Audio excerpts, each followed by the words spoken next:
This episode is sponsored by our friends at BVI Yacht Sales in Tortola.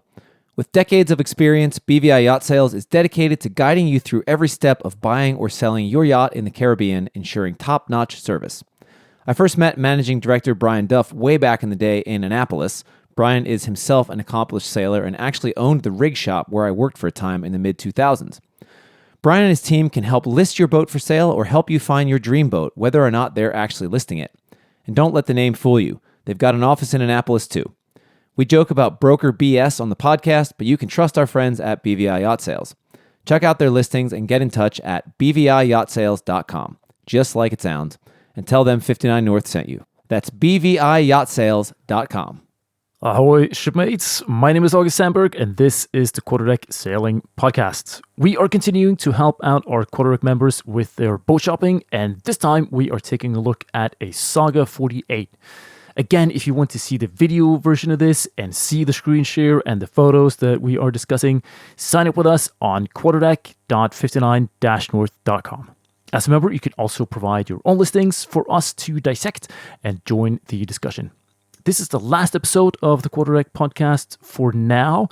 Next week, we're passing the baton over to our sister podcast, On the Wind. So make sure that you are subscribed to that one and subscribe to the Quarterdeck podcast here too, so that you will be notified when we return. Thank you all so much. Hope you are doing well. Please enjoy this episode and hold fast.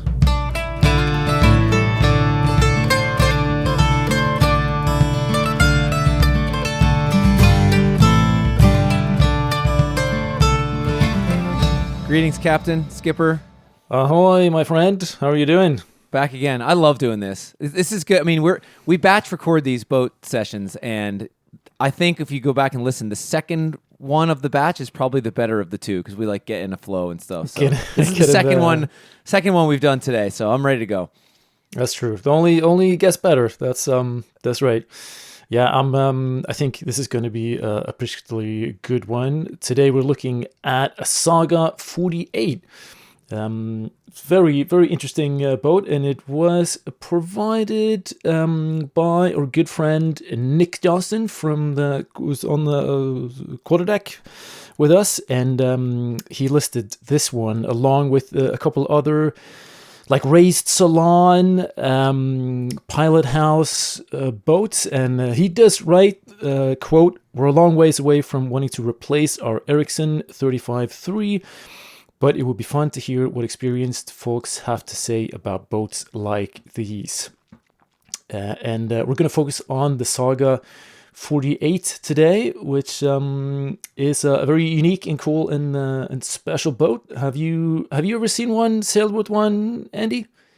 I have not sailed on one, but I have seen one. I knew actually reasonably good friends of ours, professionally anyway, Rick and Julie Palm. They were both very much involved in the Caribbean 1500 rally back in the day, and that's how I met them. They had a Saga 48. It was their second to last boat. They went from that to an Outremer catamaran, but they sailed that boat back and forth to the Caribbean from the Chesapeake, and I think they lived in Maine. And all over the place, and it's a very cool boat. I have sailed on a Saga 43, which this boat is a direct descendant of. The 43 came first, then came this. So the DNA I'm very familiar with, and the Saga 43 remains in my top 5 boats of all time that I've ever sailed offshore, and probably is the number one boat I recommend to people that want a sort of really good all-around cruising boat. So it's the 43, and the 48 is just the bigger version of that. So this is going to be fun because this is one of my favorite boats, really, this line, and I love Bob Perry, as you know, and he's the designer. That's right, Bob Perry. He designed this. Probably needs no introduction. We're big fans of his, and he is past 80 now and has designed just so many legendary boats. Like you have your Valiant, your Tianus, your Passport, and Falcon's Interior. Falcon's Interior, it's up there among the legendary works of Robert Perry, and Yeah, and yeah, I think one of our favorite designers, not only because he has been making some absolutely amazing boats, but he's also so open about his thoughts and the process and all of this stuff that goes into a sailboat design. And yeah, so he's a very good resource for anybody who's interested in how the sausage gets made, so to speak. That And great book, Bob Perry, I think it's just called Bob Perry on Yacht Design, maybe, or something like that. It's like a hardbound, great coffee table book that you can just flip open to any section and just read. I have a copy on Falcon. I think that was signed by him, actually. It's such a cool book. Highly recommend that. Very cool, very cool. So I did some half-assed. Sorry, go ahead. I was gonna say I did some I'll come back to this. My half-assed internet research here, then. But go, you take it from here. I think that I was gonna go into my half-assed internet research, but you go ahead. Please, by all means, do it. All right, I'll see if my half-assed internet research can fact check your half-assed internet research. There we go, and we'll merge them together, and then we'll maybe become like 3/4 ass research. The Sagas were made by Saga Yachts or Saga Marine in Canada, not to be confused with the Norwegian Saga powerboats, if you buy them online. And it was interestingly they started up to create a counterpoint to, like, they thought like all the production fiberglass sailboats of the 90s were just so similar, so they wanted to create a counterpoint, which speaking our language. That was pretty cool. Yes, you're hooking me in here. I love this. And specifically for the 48, they wanted a boat that could be sailed effectively with two people who could perform well. You have all these, just the standard design brief, right? They wanted a comfortable but high-performing cruising boat that could go anywhere. But they wanted it to be fast, and they also, interestingly, they had one restriction was that they wanted it to be able to navigate the ICW.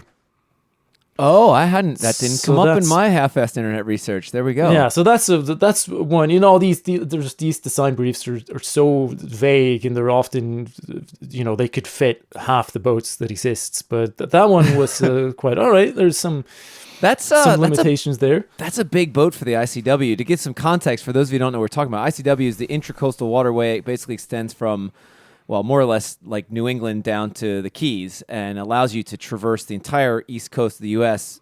on inland waterways. But they are skinny, shallow, and have lots of bridges. So 48 feet's a big old boat for that, because you're limited in not just keel draft, but air draft as well. So you have to have a mast that's less than 65 feet off the water. That's the maximum bridge clearance. And then usually anything over 5 to 6 feet draft is you're going to be, plowing trenches through the mud a lot of places, especially you get down in Georgia, these windy little swampy canals. I've done the ICW a couple times, and it's cool. It's cool to do once, but yeah, one of those things that I'm not sure. I mean, it's like those two design briefs. I want a boat that's easy to handle offshore, but that will also handle the ICW. Could not be more opposite. So very true. That's a tough design brief on a 48-foot boat. I mean, that's pretty tough. Yeah, that is a tough ask, and we've seen that. I have a fun ICW story. Can I tell this real quick? Yeah, sure thing. I started this episode off saying we can't go more than an hour because I've got to go, and now I'm telling stories. But here we go. So I was delivering a Tartan. I think it was a Tartan 4300. I don't think it was even that big. Me and my dad and Tom, Tom August, and we were basically going from Chesapeake down to South Florida. And we did this in combination, and that boat was also kind of right on the limit of ICW. And we did a combination of hopping offshore when the weather was nice, and then running inshore when it was crappy weather or whatever. And we got all the way down to, we were offshore somewhere. I think we came in at Fernandina Beach or at St. Augustine, and maybe even St. Augustine. And then we ran down the ICW in Florida because it was really windy offshore, and this boat wasn't really set up for offshore. So we're going down the ICW, and we got like, I don't know, 20 or 30 miles from where the marina was that I was supposed to leave this boat. And it was like a unseasonably high tide. And some of the bridges they're all supposed to be 65 feet, but some of them, like in their building, got a little less than that. And they all have sort of rulers on the side where, depending on the state of the tide, you can see the clearance, the bridge clearance. It tells you right there. And we got down there, and it was high tide, and it was like full moon or whatever moon situation. It was like a king tide, and it was showing basically that we weren't going to make the bridge, and not like by like a foot. And then we're like, okay, did we do the whole sandbag thing, heel the boat over, try to get under it? And we were like down somewhere near Cape Canaveral, so there's not a lot of places to stop, and there's long runs between inlets to get offshore. So long story short, we got stuck because there was no weather window to get offshore, and there was not going to be another low enough tide for like 3 weeks, and I had to get home. So we basically had to backtrack like 40 miles to the next marina, called the owner and said, hey, this is as far as I can make it. Like, I literally cannot go any farther. You're just going to have to get the boat here. And that's what we did. We left it there and drove home. But I got to say, yeah, the ICW is frustrating at times. Nice at times if you're not in a hurry, but there you go. That's my ICW story. True. Yeah, no, I agree with your sentiment there. I took the Baltic 37 up through there, which it's quite the draft. I think 1.9 meters maybe. That's over 6 feet. Yeah. And the depth sounder decided to die. Like that very day we dipped into the ICW, and we struck so many times. And at one point we got. Just the keel got wedged into some old rotten wood and mud and stuff, and we had we did the Pirates of the Caribbean thing where we had everybody running from side to side to kind of rock the keel out of this gunk, and so yeah, tricky place to navigate for sure. Right, should we get into it and have a look at the boat? Yeah, I want to see a couple more half-assed internet research things quickly here. Saga was a low volume builder, so they didn't build that many of them. I don't have an exact number, but they are considered rare, and you don't see them come up quite often. There's a strong owners community, stuff like that. So it's a cool boat. The Saga 43s, I don't know if this translated to the 48, but they had a reputation of being tender, and a lot of people put bolted like a lead shoe on the bottom of the keel to increase the riding moment, the stability a little bit. You see that a lot. But yeah, they were considered. This was kind of like the really kind of not super high end, but somewhere in between, like a Morris or a Hinckley, but at a class above, like a Beneteau and a Jeannot. So this is, and now that this is now 20-year-old design. But I think this is like right in the sweet spot of what I look for in a boat. They also look pretty cool. But yeah, let's go to our first category here, design DNA. So the idea here is to look at what went into the design of the boat. What do the specs tell us? What do the numbers tell us? So, August, I assume you have your trusty. Do we have the sailboat data up here? I love looking at sailboat data. We do indeed. Here we go, sailboatdata.com, and here are all the specifications. So we've got, incidentally, a Saga 48. The LOA is 52 feet, because I believe it's got a pretty long bowsprit on there. Waterline length of 43 feet, so different than that feeling we looked at before. Very short overhangs, only a few feet of overhang, so it's going to have a pretty plumb bow and a long run aft on the waterline. 1,200 feet of sail area, 13.7 foot beam.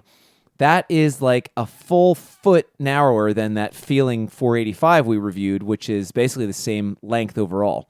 So and the Sagas were known as relatively narrow boats, and we'll come back to how that plays into how they sail. 30,000 pound displacement, 10,000 pounds of ballast, max draft of 6 feet, and a bolt-on lead keel designed by Bob Perry, which we already said. Here's the fun part: sail area to displacement 20.07. That's a nice high number. I like to see that. Ballast displacement quite high. But hey, you can always, like Moitessier said, you can't make your mast taller, but you can always reef. Yeah, I love it. I think it's great. It's fantastic. Ballast to displacement, 33%. Displacement to length, that's 160. This is the first boat I think maybe that CNC was under 200, but we're getting into the lighter displacement era now as the boat is much more compared to Eastbjorn. I think Eastbjorn is probably in the 300s. Comfort ratio of 30, capsize screening 1.7. S number, we talked about the S number a few weeks ago. That's kind of a formula that tells you how fast and performance-like the boat's going to be. This is 3.5. This is definitely the highest one we've reviewed. So that means it's going to be a pretty sporty boat. Hull speed of 8.86 and your pounds per square inch immersion of 2,139 pounds. So there you have it. Love that. So this is interesting. The advertised sail area to displacement is 20.7, but the calculated down here says 19.1 because that's using the 4 triangle area as opposed to like the Genoa area. So sometimes, sometimes you see conflicting numbers here, but anything 19, 20, 21, Falcon is 21, Eastbjorn I think is 16, so you're in the much higher performance realm here with this boat. So August, what do you think those numbers, what do those numbers tell you about the boat? I mean, this is telling me that they did it. They wanted to make a fast, kind of performance-oriented, comfortable cruising boat, and I mean these numbers is telling me exactly that. It's I think it's especially impressive with the a comfort ratio above 30. With these other very kind of sporty numbers. Is quite impressive. I think that's great. That's right. That is a very comfortable and very fast boat. So and with a with the draft that's no more than 1.8 meters, I think this looks great.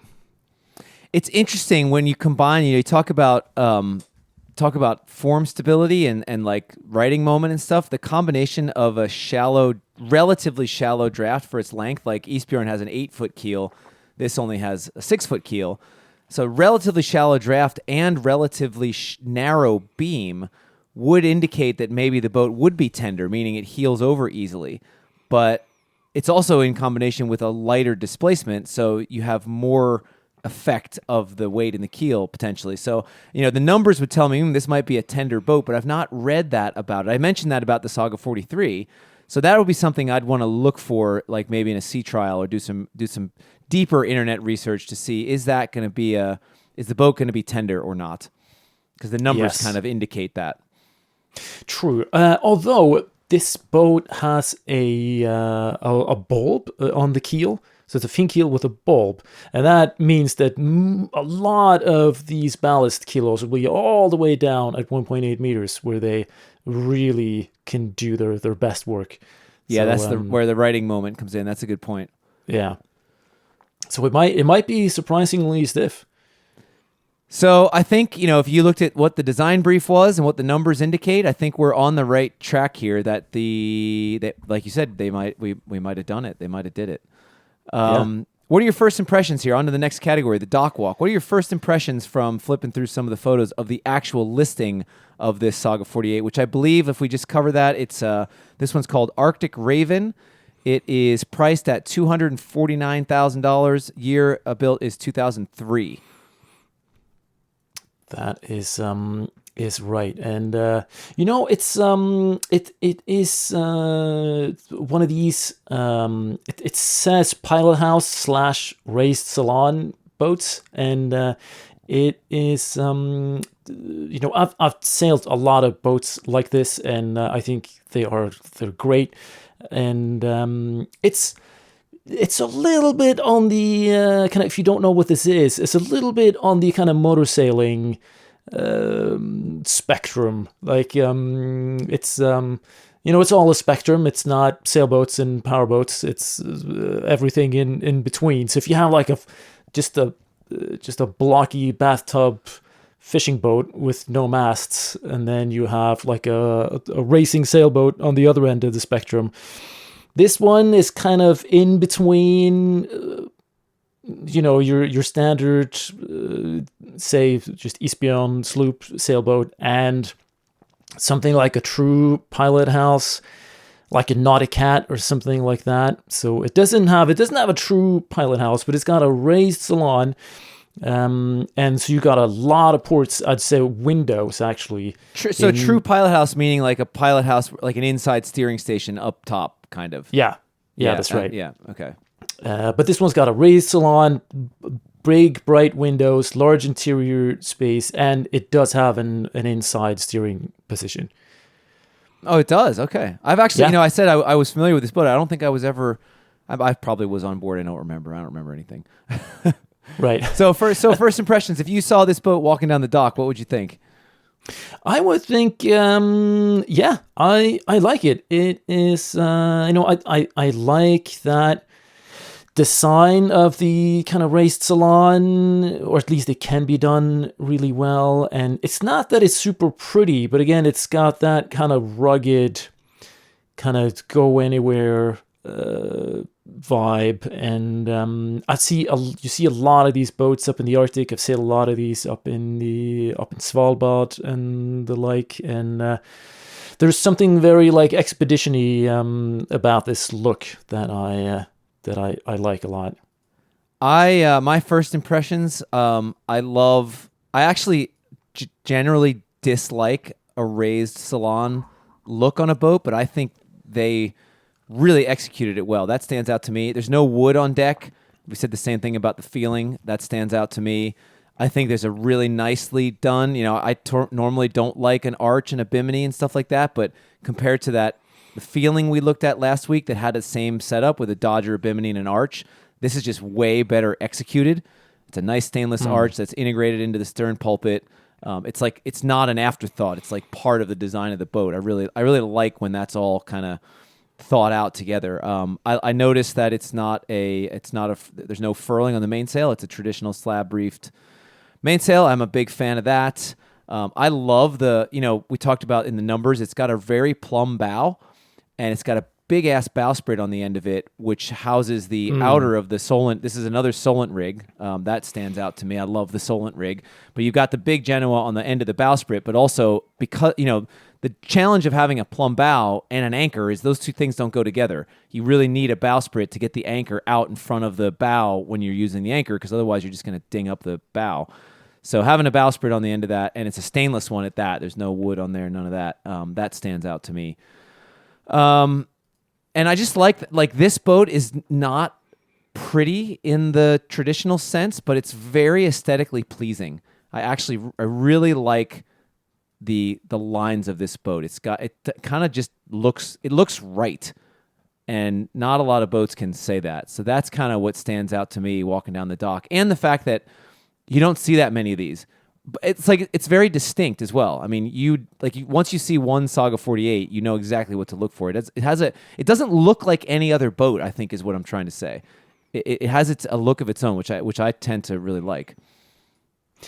Very, very true. Yeah, that's looking at here another picture of that bowsprit, and that is massive, and that's how they get so much sail area on here. It's very long, and it looks very nice and sturdy, and so we see the inboard or the furthest back is actually at sort of where the fiberglass ends at the very stem, end of the stem, and then you got the big Genoa furler all the way out on the bowsprit. I would be nervous sailing with even one anchor on the end of that if you're going upwind, because there must be so much forces just swinging that end of that bowsprit around. Yeah, but it's got a really nice integrated bow roller on there that you can snug that thing up tight. I mean, that's been a problem we've had on Falcon, is keeping the anchor secure on the end of the bow. But that they've all this stuff has been thought out. I think that's what stands out to me, is like everything's is there for a reason. I love the aluminum tow rail. We talk about that a lot. I love the stainless handrails on the coach roof. Again, there's not a speck of wood anywhere to be seen. Triple spreader rig. Go back to that last picture there. The triple spreader rig. Huge. Slightly swept back spreader. So I think this is cool because you get the benefits in the sort of not needing running backstays with that slight angle aft on the spreaders, but you also get the benefit of being able to square off the boom downwind because they're not so dramatically swept back like you see nowadays. Proportional rig there, I think that's pretty cool. Solent rig, I mean, like we talked about that last week. This is basically the maximized solar rig with the bowsprit, and that Solent jib is like almost at the masthead and right at the end of the boat. There's almost no slot at all between the head sails there, so there's no way you're going to be tacking that bigger Genoa. You're going to have to roll it up, but I just love the versatility of that. Again, for like especially for short-handed sailing, you're never going to change head sails on this boat. Yeah, agreed. No, it's great. Do I see a self-tacking track on the foredeck there? I think we do. Yeah. Yeah, so that's how the Saga 43 was as well. It had a self-tending, the Solent jib, so the upwind jib was self-tacking. So another, like, talk about ease of handling. When you're going upwind to tack, you just turn the boat. And the cool thing about this is when we were offshore on the Saga 43, I was trying to, because like that self-tacking track is perfectly set up for going close-hauled upwind. But when you start like sailing reaching angles and stuff, you tend to want to re-lead that jib, so you can basically just put a traditional sheet on it and disregard that track and run it to a rail block or something. And that's a lot of ways to do that, a lot of combinations with that aluminum tow rail. I like that it's got lines led to the cockpit, but it also has winches on the mast. You don't see that a lot. It's either kind of one or the other. One thing I don't like, if you go back to one or two pictures before this is good from an ergonomic standpoint, but not great that the Traveler is in front of the Dodger. So you get the Traveler out of the cockpit. I just don't like that. I don't like when the Traveler's forward of the Dodger. I like it to be in the cockpit. And then the main sheet runs back to one of the winches under the Dodger. But that was clearly thought out to keep the cockpit free from the main sheet. It's a safety item in one sense. You have no main sheet in the cockpit, which is nice.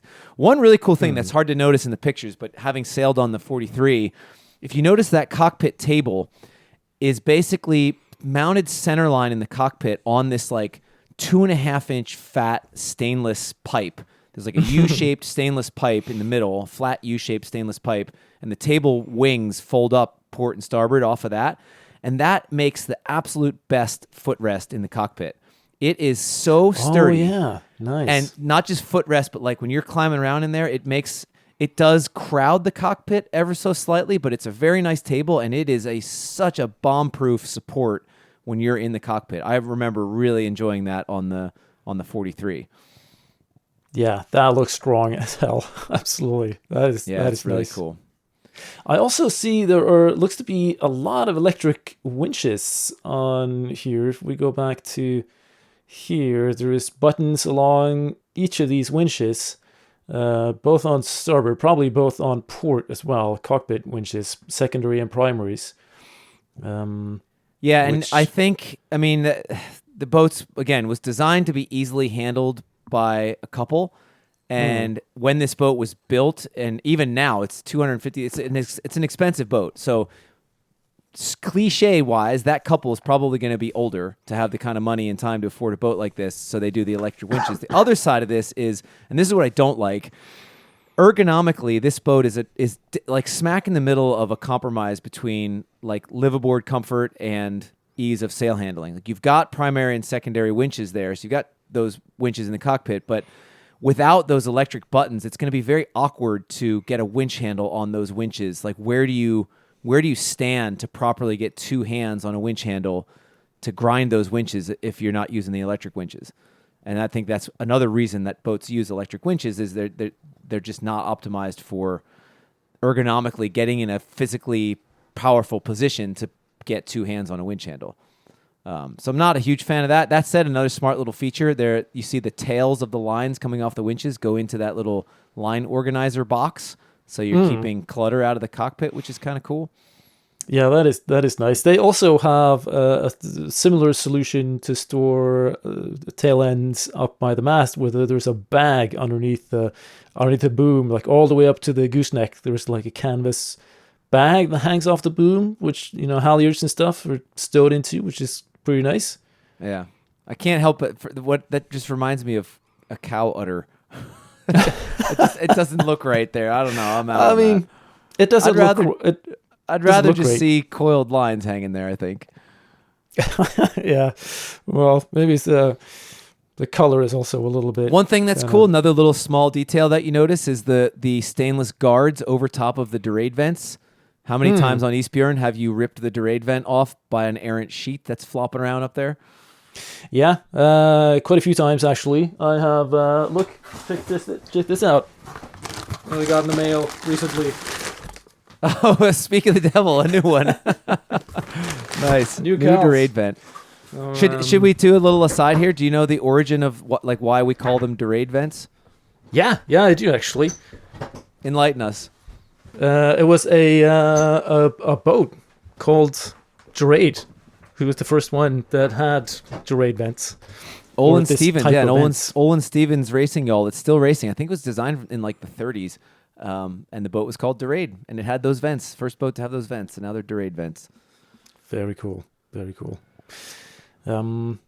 Yeah, so I think, looking at this boat, if we were doing a dock walk, I think I would think, this is the convenient kind of liveaboard focused cruising boat with its the electric winches and the self-tacking track, the jib, and probably would think that it wasn't such a great sailor, but I think I would see that massive triple spreader rig and the enormous bowsprit and think, oh yeah, maybe this could probably go.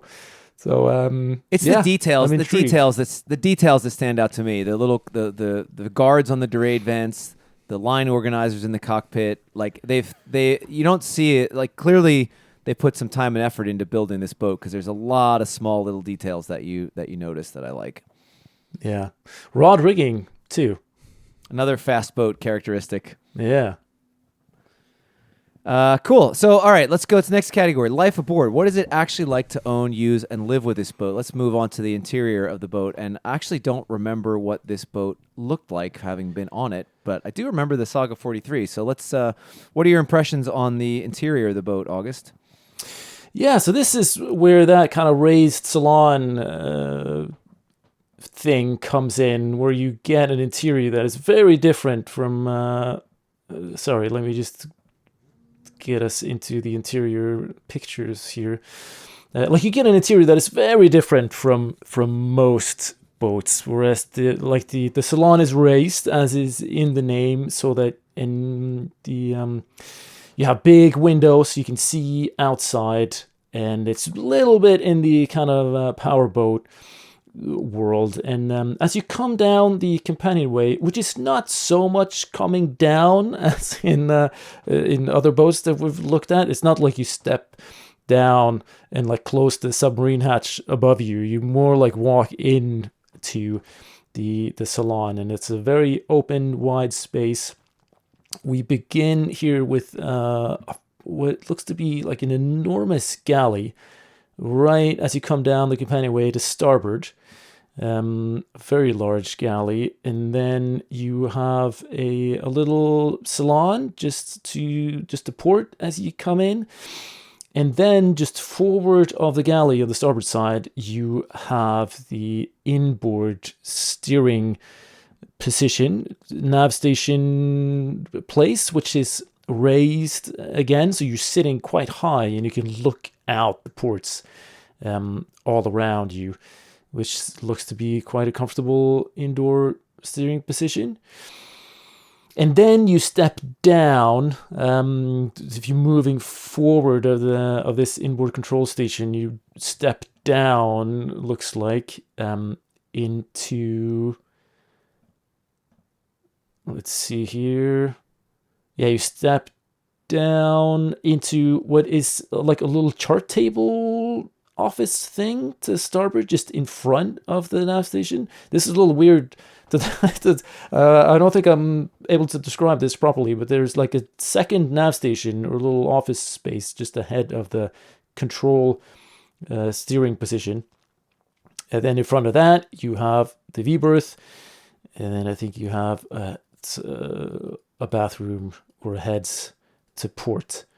So Yeah, it's massive V berth up. Yeah, I Up wonder that front. that forward of that. Now you're calling it a second chart table. To me, it almost looks it's like a bureau, like a dress, like almost like a. It almost looks like it's an extension of the forward. It appears that the forward cabin is the owner's cabin, and that's like there's drawers and counter space there. It almost is like an extension of the forward cabin. I would describe it as. It is very unique. Like this is the second boat in a row we've done that's got a very different layout. Yeah, yeah, I it gotta is say, they interesting. did a remarkable job on the lighting and the photos of these. I mean, the photos they did make this boat look quite nice. It does, yeah, and they're definitely using their widest angle camera for this. Um, but yeah, it's let's see, can we get like some drawings here? I think there are two. No, there's only one head, I think. There is a drawing. There is a drawing. There is. Oh, here we go. Yeah, the drawing in the background there. here we go. Yeah, no. So there is actually there's a double berth just as you come down the companionway. If you go straight to port before you come to the settee and the salon, there is a bathroom, and no, there's not a bathroom, but there No, is it's a cabin, a double cabin. a double cabin right there, and then you have right across from that. What you call the bureau or like the secondary nap station, there is a bathroom or a heads with a shower, and then you have that huge V berth in front has its own heads, and then the two heads share a shower. Looks like you see that. That's interesting. That's unique. Yeah. Yeah. Oh, yeah, that's pretty cool. So you got a shower in between, and you can reach that shower via doors on either side, one coming from each of the bathrooms. That's interesting. It's just like me and Carolina's cabin when we did the Trans-Siberian Railway. We we had a little cabin there with our own bathroom, but we shared a shower with the next cabin with strangers that we didn't know, so it was a little awkward, I would Could say. make for some interesting nights aboard the Trans-Siberian Railroad. Yes, definitely. You have to, because you have to make sure not only that you're not kind of stepping into the shower with a naked stranger, but also kind of manage the locking situation so that the naked stranger suddenly doesn't enter your cabin in the middle So of the night. is that a feature or a bug of those cabins? I would probably just give that shower one entrance. I don't know. It depends. The topic of this category was what it's going to be like to live aboard. I really like this. The boat is clearly defined for two people, and the layout is optimized for two people. You still get a guest cabin back aft for crew or whatever, but I really like how you've got a huge owner's cabin up forward, lots of storage, like the salon is really nice, the galley's really big. You basically have a lot of usable space for two people. This is kind of in direct contrast to that Feeling 486 we reviewed that had 8 bunks. This only has 4 bunks, and it's the same size boat. I don't know about the 2 heads. I mean, on one hand, it's like, if the boat's truly for 2 people, why do you need more than 1 head? But on the other hand, you have a little bit of redundancy with a clogged toilet. But I don't know. I think you could have made better use of space with getting rid of one of those heads if I was designing this boat for myself, truly as a couple's boat. But like having only one aft cabin you're going to get huge cockpit locker storage because you only have one side of the boat occupied by bunk. The rest of it's going to be for storage space. So I quite like the layout. I think this would be a fantastic long distance cruising boat for short-handed crew. I also think like leave it to Bob Perry. He hit the nail on the head here. I think it's really cool. True. Yeah, again, I think this is a very nice compromise, trying to kind of do everything here. It is, it's quite wide and open here as you come down. So it's a little, I'm just kind of trying to imagine how it would be to bounce around in the ocean in this. And I think it would probably this wide open spaces would probably feel really nice when you're in harbor and on anchor. Maybe a little bit kind of you're bouncing around when you're out in the ocean. And I would say the interior is probably made more like for, like, say it's perfect for like the ICW, where you have this, right? Because this interior steering position, you can only use that when you're motoring. Like, that's the only time you'll ever. Well, you might use stand that. watch there though under sail, like on a rainy day. Yeah, maybe, but it's like you can't really sit because it's not, you're just gonna slide right. If you're on the high starboard side, tack, you're just that's gonna true. be sliding right off off you there. go. Yeah, that's true. I do say though, from a living aboard standpoint, I really like boats that have sort of bi-level interiors, where you have this upper level in the raised salon, and then you go down a few steps, because like you kind of have two separate areas where, I could be down at the desk and Mia could be at the salon table, and we kind of wouldn't be in each other's business, whereas most boats have just one open area. So this is like a less of a social boat in that standpoint, but like maybe more practical for a couple that are going to be living aboard full time, that want to kind of have a little bit each space to their own. I like that. I like the feel of that. It's more broken up. Totally. Yeah, I like that. Whereas the feeling was, just how could we get everybody to just hang out at the same time, Exactly. like integrate the galley and the salon as much as possible. Yeah, no, I agree that that little difference in elevation really does divide up the boat in a nice way. And also, I'm saying that this interior steering position is only usable when you're motoring, but it's a killer office. Like, It is. Yep. sitting up there, and can you imagine sitting up here and writing and looking around the anchorage from here? You got a great 360 view. King of the castle up there. Yeah, totally. And then you have two really nice offices on this boat, which is it's pretty, like, you wouldn't be in each other's faces at all. So yeah, that is pretty unique, I think. So let's move on to the broker BS category. What is this listing trying to sell us on? I'll just read this description here. Arctic Raven was designed by Robert Perry, launched in 2004 by Saga Marine in St. Catharines, Ontario. She was awarded Cruising World's best full-size cruiser that year. Man, it was so quaint when a full-size cruiser was 48 feet. What would that category be now? Designed to be sailed shorthanded, both above deck and below deck spaces provide for luxurious, comfortable, and easily navigated movement. Power winches for sail management, dual helms, and the space to move in the cockpit make sailing a dream. The 6'6" headroom and light below are unique, making it a pleasure to be below. The raised interior nav position makes the rainy northwest days of cruising warm and dry.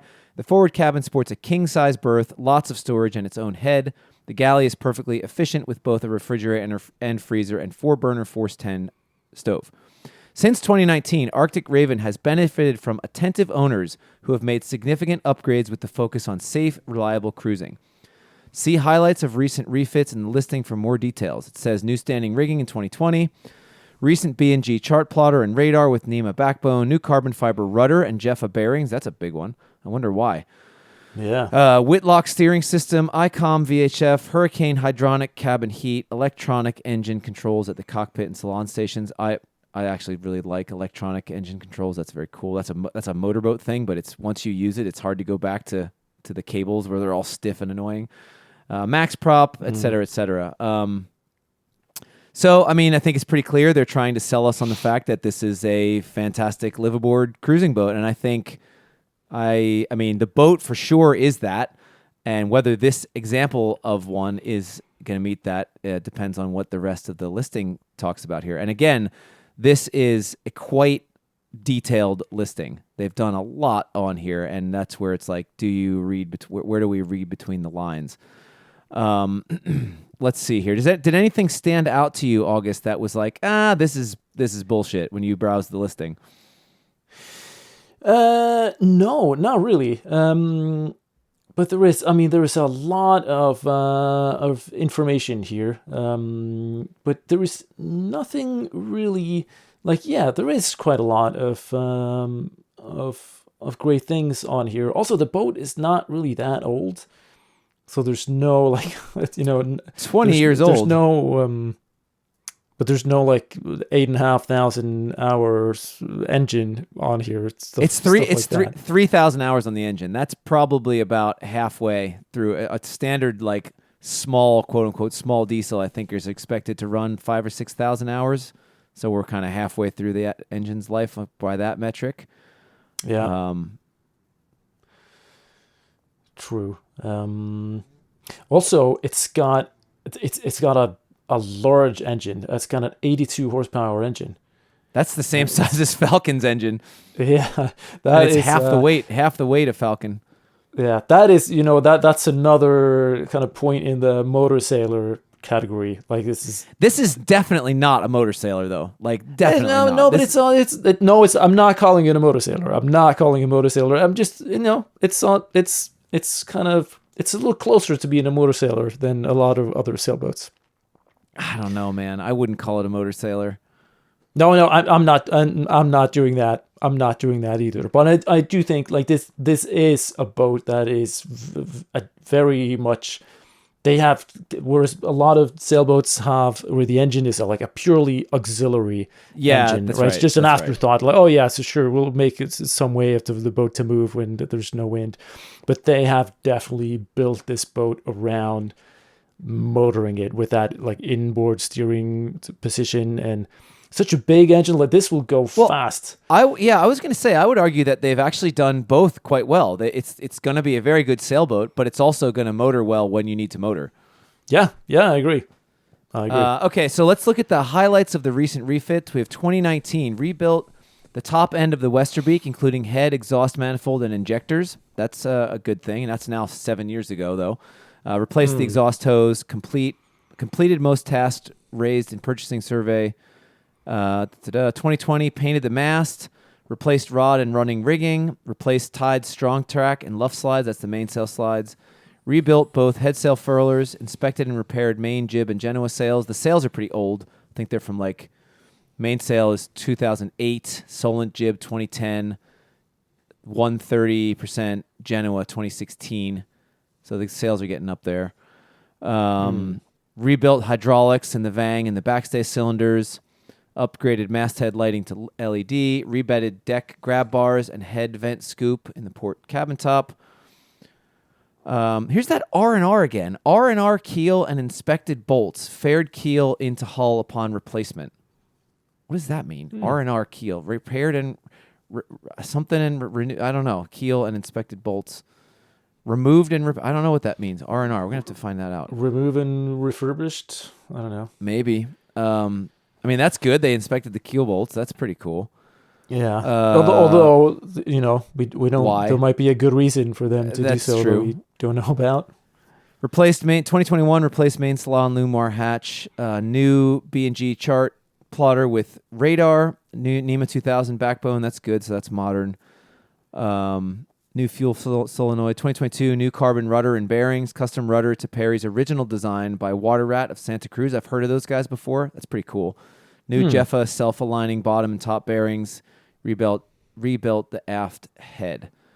So, I mean, that is a reasonably extensive list of refit stuff there. I like the rudders, the rudder and keel stuff. I'd want to know more information about that, why they did that, but that's pretty cool. That's pretty good.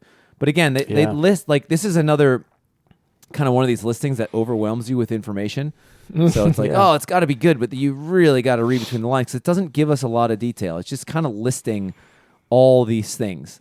Like, it's flex arm chart light at the inside pilot station. It's like, okay, cool. And they have the all the seats. They have listed the measurements of all the seats with like how many inches long and wide all of the seats are. Interesting. Which is great. Like I usually say, you cannot have too much information in a listing. But it's also, it's a little. It definitely requires a bit of studying here. Well, you got to know what you're looking at. What I haven't gotten to yet is like, where does it talk about the electrical stuff and the engine, like the battery stuff? I'm not seeing that in here at all. Like talking about what is left out. I could have missed it, but I'm not seeing like here we go, electrical system. 200. Okay, here we go. 8 12-volt house batteries totaling 860 amp hours. In parentheses, 2012. Okay, so that is old and going to be toast. But that's a reasonably large battery bank. These would have been probably AGMs, but it doesn't even mention that. It's like, okay, what's missing? Okay, that's missing. 200 amp 12 volt engine alternator with dual belts. So what kind of alternator is it? Smart regulator. There you go. Balmar ARS5 alternator regulator. This looks to me like, I always kind of go to the rig and sales and the electrical system. Like this is an older generation electrical system on this. Not that it's necessarily bad. It's just older. Yeah, that 200 amp Balmar is probably quite newish, but It must be. I mean, that's a pretty high output alternator. Yeah, that's pretty high output alternator. Yeah, it's probably Xantrex inverter charger. That's old. Yeah, but I'd say, I mean, if this category is called broker BS, I think it's fairly straightforward. I don't see a lot of. It's just, again, it's like it's just not it doesn't tell us a lot. There's still a lot missing in here because of the lacking of details. When was this stuff done and how old is it? That kind of thing. Yeah, that's right. Okay, August. Moving on to the next category. What do you think aged the best in this boat? I think, bring up the photos again here. I think I actually think this little space. I thought it was super. This is the what did you call it, Andy? The bureau or the dresser, desk, whatever it is. The little desk. I thought it was super weird at first, but I think this is actually really fantastic. I could definitely see myself working here, organizing little projects on this, and the way that this is so hidden from the rest of the boat while still so accessible, I like that very much. So what aged the best for me, if you go to the first photo there of the boat sailing, for the view from outside, what aged the best for me is actually the deck salon, because almost all boats over 45 feet are doing this now, and I just think this looks nice. I mean, the one, like, this has the big windows on the sides, but it also has big windows sort of on the front of the raised salon. And I think the newer boats, like Hylas has one now, and it just looks ridiculous because they do like the full wraparound effect, and I don't like the way that looks. So to me, what aged the best about this is like, this is now kind of de rigueur, this kind of windows, but they did it better. Like Bob Perry did it better. The design of this just looks much better than some of the more recent ones. So to me, that's what aged the best. If you're going to have a deck salon, you got to make it look right, and I think they did a good job of making this one look right. So that's what's aged the best for me. What about for you? What is aged the worst, August? Aged the worst. Man.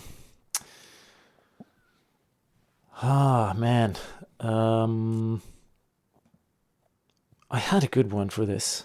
I'm going to go with the electrical system. It like literally hasn't aged. It's 2012. It has aged. It's from 2012, old technology.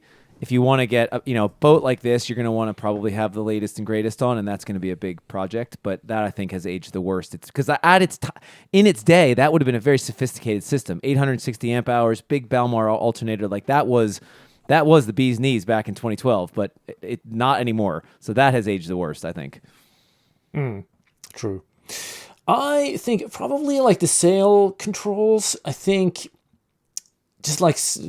sailing the boat would be quite uncomfortable with. Well, I mean, you do have the electric winches, but I wouldn't like to rely on that. But you're so far inboard in the cockpit, and there's not a lot of controls here. Also, you have a massive arc bimini and the Dodger up there, and the self-tacking jib.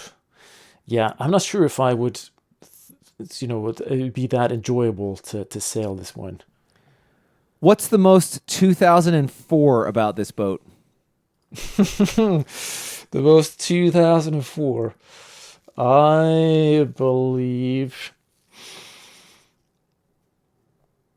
maybe the microwave. I was just going to say the same thing. I agree with that. The microwave is the most 2004. Yeah. I agree with that. Moving right along. What's the biggest red flag? The biggest red flag, I think. I think.